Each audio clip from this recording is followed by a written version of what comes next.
빈비사라 왕은 또 어떤 분이냐 하면은 부처님이 이제 출가하시자마자 우리가 그 왜 팔상성도에게 나오면 그 중간에 보면 설산수도상이 있지 않습니까? 근데 사실은 부처님이 그 설산이라는 그 히말라야 산에 가신 적은 모르겠어요. 출가하기 전에는 가셨는지 몰라도 출가하고 나서는 가신 적이 없습니다. 그래서 설산에서 수다했다는 것은 사실이 아니죠. 경전에는 그런 얘기가 나오지 않고 어디에 나오냐 하면은 부처님의 전생다. 그러니까 부처님이 태어나시기 전에 과거 생에 설산, 히말라야에 수행하는 수행자였다는 얘기가 나옵니다. 그것을 이제 빌려서 설산수도라고 아마 한 것 같은데요. 부처님은 출가하시자마자 여러분 뭐 잘 아시다시피 29에 출가하시자마자 마치 오랫동안 준비하신 것처럼 뭐 이게 아마 저는 오래 준비하셨다고 저는 봅니다. 그러니까 어떤 준비를 하셨냐면은 이미 브라만교도 마스터하셨고 아까 제가 지금까지 말씀드렸던 로카야타라든지 뭐 아지비카라든지 자이니즘이라든지 뭐 이런 사상 조류에 대해서도 아마 연구를 다 하셨던 것 같아요. 그리고 적어도 요즘으로 치면은 뭐 세계 4대 언어는 마스터하신 거 아니냐. 왜냐하면은 석가족의 언어와 코살라 왕국의 언어와 마가다 왕국의 언어, 이게 다 언어가 달랐습니다. 분명히 지금도 인도 대륙에는 수백 개의 그 언어가 있습니다. 그래서 지역마다 다 언어가 다르거든요. 그래서 그때 당시도 아마 분명히 언어가 달랐다고 봅니다. 그래서 이런 언어도 다 외국말도 다 익히시고 학문도 다 익히시고 뭐 무예는 뭐 말할 것도 없고요. 모든 어떤 그 세속적인 그런 학문에 대해서는 다 통달하신 분이었고 종교 사상도 다 통달하셨고 다만 확실한 어떤 진리에 대한 어떤 확신 이 부분에 대해서는 좀 자신이 없었다고 저는 그 때문에 바로 출가한 것이 아닌가 싶어요. 그래서 마치 당시 이 마가다 왕국의 이 라자카하라는 도시는 요즘으로 치면은 마치 그 미국의 뉴욕 같은 곳이었던 것 같아요. 그래서 모든 그 종교 사상가들은 다 라자가하로 모여들 때였습니다. 그래서 라자가하에 가서 이런 그 토론도 하면서 배울 것은 배우고 부처님께서는 진리를 한번 찾아보겠다. 정말 진정한 이 인류를 구원할 이 지금 급변하는 패러다임에 시달리고 있는 그 당시 그 철기 문명이 들어오면서 이 전쟁, 뭐 약탈, 뭐 그다음에 신분 추락 이런 것들이 횡행했던 그 인도 대륙 문명권의 이 민중들을 구원하신다는 그 생각도 분명히 있으셨다고 저는 보거든요. 그래서 그것을 찾기 위해서라도 반드시 그 빈비사라 왕이 다스린 마가다 왕국의 라자가오로 갈 수밖에 없었다고 저는 생각하거든요. 그래서 이 라자가 시내에 이제 오시게 된 거죠. 근데 이 빈비사라 왕이라는 분은 그 당시에 마가다 왕국의 왕이고 라자가 성 내에서 이제 궁전 베란다에서 내려다 봤죠. 그 시장 광장에 웬그 나서른 젊은 수행자를 목격하고 저 사람이 누군가 하고 이제 밑에 사람들한테 시킵니다. 저 사람이 누군가 알아보라. 그래서 결국에는 이제 대면을 한다고 합니다. 그때 이제 그 빈비사라 왕이 물어보죠. 어디서 온 누구냐고 물어보니까 사카무니 부타께서 저는 이름은 고타마 시타르타고 우리 석가족은 어떤 민족이고 제가 살던 그 아필라성은 어떤 곳이고 이 얘기들이 이제 경전에 나오는데 우리가 다 배우게 되는 거죠. 거기 부처님이 직접 그 빈비사라 왕과의 대화에서 자신의 신분을 소개를 합니다. 그래서 이제 빈비사라 왕은 부처님한테 이제 말해가지고 내 밑에서 혹시 일할 생각이 없느냐, 내가 높은 자리를 주겠으니까 나의 군대를 지휘를 해달라 뭐 이렇게 제안을 하지만 부처님은 이제 거절을 하셨다고 합니다. 저는 생로병사를 극복하기 위해서 출가를 한 몸이기 때문에 오로지 수행에 전념할 뿐이라고 그렇게 말씀하시죠. 그래서 이제 빈비사라 왕이 자기에게 소원이 있다. 나는 내가 사는 동안에 꼭 정등각자 부처님을 만나서 그분의 가르침대로 이 나라를 다스리고 싶다는 그런 발언이 있다고 말씀하시고 고타마 시타르타 우리 부처님을 보고 이렇게 얘기해요. 그대는 틀림없이 성불할 것 같다. 성공할 것 같다. 내가 봐왔던 수행자들하고 또 다른 면모가 있다. 나는 혹시라도 성불하시면 꼭 나에게 연락해달라. 그러면 내가 절을 지어 바치겠다. 이렇게 막 사전에 이렇게 부처님한테 큰 기대를 드러내고 그랬다는 경전에 그런 말씀이 나오더라고요. 그래서 이 빈비사라 왕도요, 소위 아까 제가 말씀드린 그런 그 뭐 아지이카라든지 로카야타라든지 자이니즘 이런 소위 말하는 육사 외도거든요. 이런 분의 사상들을 다 이분은 다 통달하고 계셨어요. 그리고 자기가 이 왕국을 다스리기 위한 어떤 그 국가 경영 이념으로서의 브라만교 외에 새로운 종교를 찾고 있던 분이었습니다. 그래서 6년이 지나서 부처님께서 이제 성불을 하시고 바로 이제 찾아간 게 아니고 수많은 제자를 1250명이라는 제자를 모았다. 이게 이제 이 비비사라 왕이 이제 그 얘기를 듣고 이제 부처님 찾아간 겁니다. 그래서 여러분 잘 아시는 그 중림정사를 기증하신 거죠. 그리고 중림정사에 가서 또 놀라셨어요. 그 수천 명의 뭐 1100여 명이나 되는 부처님과 스님들이 탁발하고 와서 공양하는 모습을 보고 또 감탄한 겁니다. 여기도 수만 명의 군인들이 있지만 군인들도 이렇게까지 참 질서정연하게 말없이 공양하고 이런 모습을 보이지 않는다. 정말 부처님은 위대하십니다 하고 심지어는 그 불교를 국교로 삼겠다고까지 제안하시죠. 근데 부처님께서는 그 국교화 되는 것을 반대를 하셨다고 합니다. 지금까지 왕이 해왔던 다른 종교에 대한 어떤 그런 지원 또는 지지 이런 걸 처리하지 마시라. 종교의 자유가 있어야 그 중에서 불교가 돋보이는 것은 괜찮지만 다 없애고 혼자 잘난 거는 그 무슨 소용이 있느냐. 뭐 이렇게 얘기를 하셨다고 해요. 그래서 훗날 그 인도 대륙을 통일한 아쇼카 대왕도 바로 이 부처님의 국교화 하지 말라는 이 가르침을 받들어 모시게 되는 거죠. 자, 이때 이제 참 재밌는 현상들은 이 기원정사를 찾거나 또 이 성단이 모였을 때 참 이 부처님이란 분을 모르는 분들은 이 모임에 왔다가 깜짝 놀라는 거예요. 정말 나이가 많은 기라성 같은 제자들이 그 속에서 아주 젊은 부처님께서 너무도 연세가 젊으시니까 처음에는 모르고 사리푸타에게 인사하는 사람도 있고 아까 카사파 우리 제 형님 카사파한테 인사하는 사람도 있고 이랬다고 합니다. 그 정도로 지금도 여러분들 이런 어느 데서 큰 절에 갔는데 그 큰 절에 대사문이 30대 중반의 젊은이라면 여러분들 고개 숙일 수 있겠습니까? 지금도 우리가 보면 겉모습만 보고 사람을 판단하는 이런 우를 범하잖아요, 그죠? 그래서 부처님께서 금강경에서도 내 어떤 신상으로 나를 보지 말라고 하는 말씀을 참 많이 하시죠, 그죠? 그런 것도 이런 것들이 다 초기 이 불교의 이런 모습들이 다 바탕이 된 가르침이 아닌가 저는 생각이 합니다. 그래서 이제 이런 또 일화도 있어요. 이 사리푸타라는 분은 정말 능력이 아주 특출하셨던 분입니다.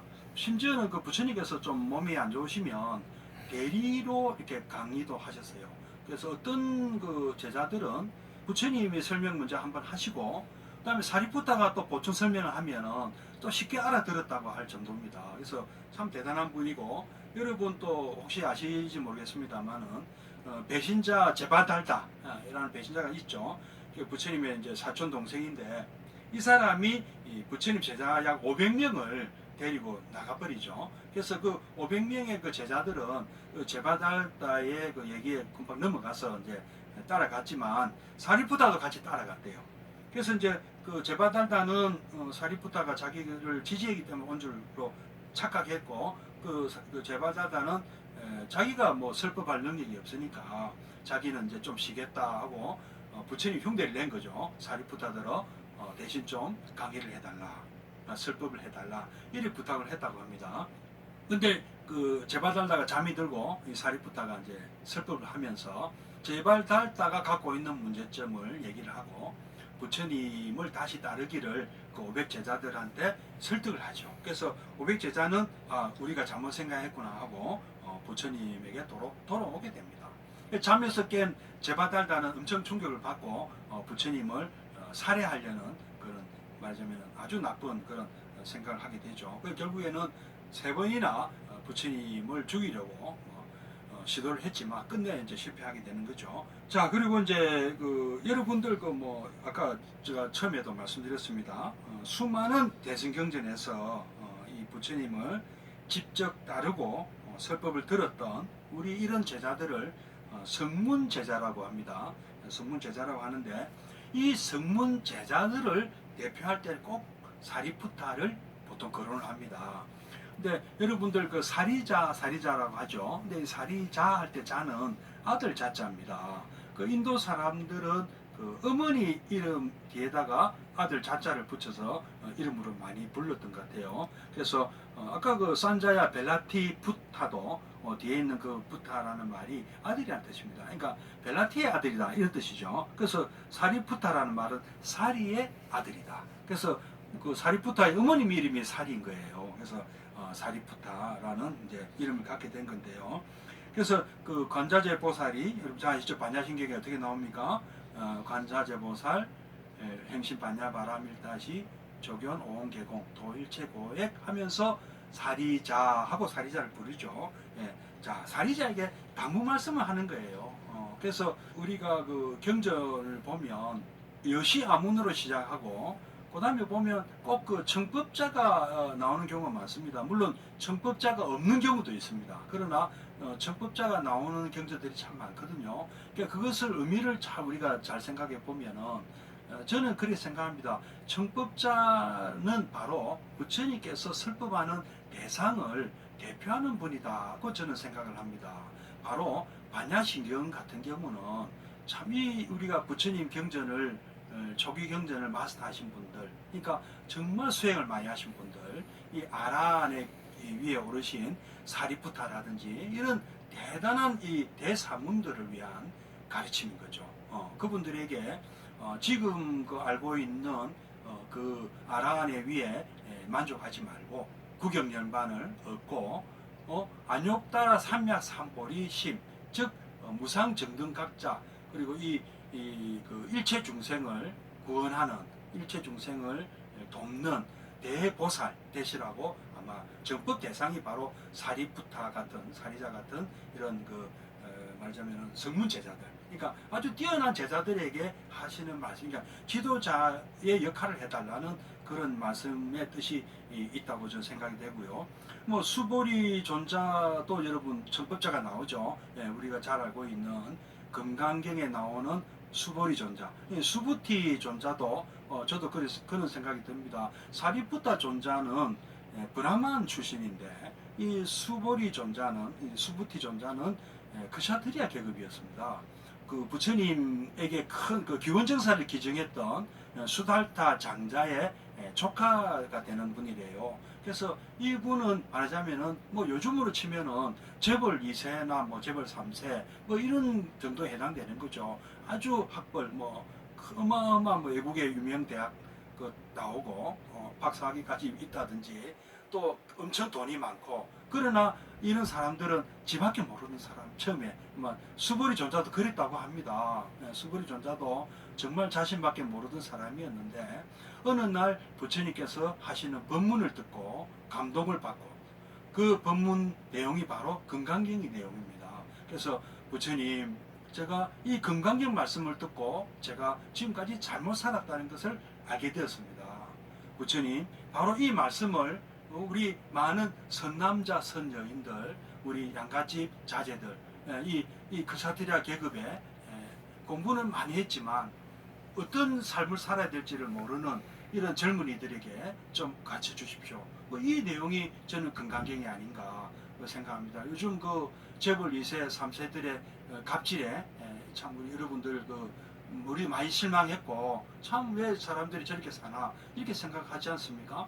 바로 그런 사람들이 바로 이 부처님의 가르침 금강경을 배운다면 정말 안욕따라 삼맥삼보리, 발 안욕따라 삼맥삼보리심을 하게 되는 거죠. 내가 내 혼자 잘 사는 게 정말 이게 행복의 길이 아니고 많은 사람을 위해서 행복에 기여하는 삶을 살아야 되겠다 하고 마음을 고쳐 먹게 만든다는 거죠. 그래서 반야신경이나 금강경은 정말 제가 이렇게 말씀드릴 수가 있습니다. 고급 최고 경영자 과정, 고급 지도자 과정의 텍스트다. 저는 그렇게 생각합니다. 그래서 이 그 설법자를 보면 경전을 공부하는데 아주 그 어떤 사람을 대상으로 한다는 것을 우리가 미루어 짐작할 수가 있는 것이죠. 자, 이제 우리 이 불교하고 인문학이 무슨 연관이 있느냐? 바로 이런 우리가 어떤 부처님의 말씀에 대해서 그 배경을 알게 되고 어떻게 이런 불교라는 종교가 어떤 바탕에서 어떤 풍토에서 우리가 이 인도 대륙이라는 당시의 최고 선진 문명권입니다. 인도 대륙은 지금 인도하고 다릅니다. 그때 인도는 세계에서 가장 문물이 발달한 곳이고 상업적으로도 굉장히 풍요로운 곳이었습니다. 그래서 이런 곳에 이런 풍토에서 지금도 마찬가지죠. 지금도 물질적으로 풍요하지만 정신적으로 참 빈곤합니다. 예, 지금 이 세상에서 이 로카야타가 이 유신론, 신을 믿는 종교를 논파했지만 지금 우리에게 필요한 것은 논파가 문제가 아니죠. 논리가 문제가 아니고 실제로 우리에게는 위로가 필요합니다. 예, 정신적으로 위로를 받고 싶은 분들은 지금 새 시대의 대안 역시 부처님 당시에 이 불교, 그 초기 불교의 그 초심으로 돌아가야 된다고 저는 생각합니다. 그래서 여러분들 부처님 생애 좀 공부하시고 왜 부처님께서 이런 말씀 하셨는가, 그 배경도 이런 기회에 한번 공부하신다면 여러분들의 어떤 뭐랄까 마음의 위로도 되고 이 물질 세상에서 바르게 사는 그 원동력이 되고 힘이 될 거라고 저는 생각합니다. 예, 여러분 고맙습니다. 안녕히 계십시오. 승불하십시오.